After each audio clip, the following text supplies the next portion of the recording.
Hi guys, welcome to Intaxco. I am Sheikh Nizamuddin, practicing tax consultant from past 6 years. One office లో major services are GST, income tax, ESI and PF.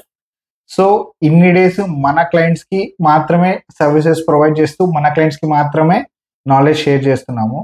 So నాకు ఒక YouTube channels create చేసి మన clients తో పాటు general audience and general public కూడా కొంచెం basic knowledge ఇవ్వాలనే ఉద్దేశంతో ఈ ఛానల్ స్టార్ట్ చేయడం జరిగింది.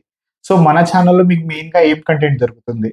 సో జిఎస్టీ గురించి, ఇన్కమ్ ట్యాక్స్ గురించి, ఈఎస్ఐ పిఎఫ్ గురించి అప్డేట్స్ దొరుకుతాయి. దాంతోపాటు ఒక ఫైనాన్షియల్ డిసిప్లిన్ అన్న, ఒక ఫైనాన్షియల్ నాలెడ్జ్ అంటే ఒక బేసిక్ ప్రిన్సిపల్స్ ఎలా ఉండాలి అనే ఒక బేసిక్ ఐడియా ఇవ్వబోతున్నాం. సో దాంతోపాటు కొన్ని బిజినెస్ సక్సెస్ స్టోరీస్ కూడా చెప్పుకోబోతాం. So and one more important thing ఏం దొరుకుతుందంటే ఫ్యూ పాడ్కాస్ట్. ఆ పాడ్కాస్ట్లో ఎవరు వస్తారు, ఏం నాలెడ్జ్ షేర్ చేస్తారు, we'll know in the upcoming videos. Until then, stay connected. Take care. Bye.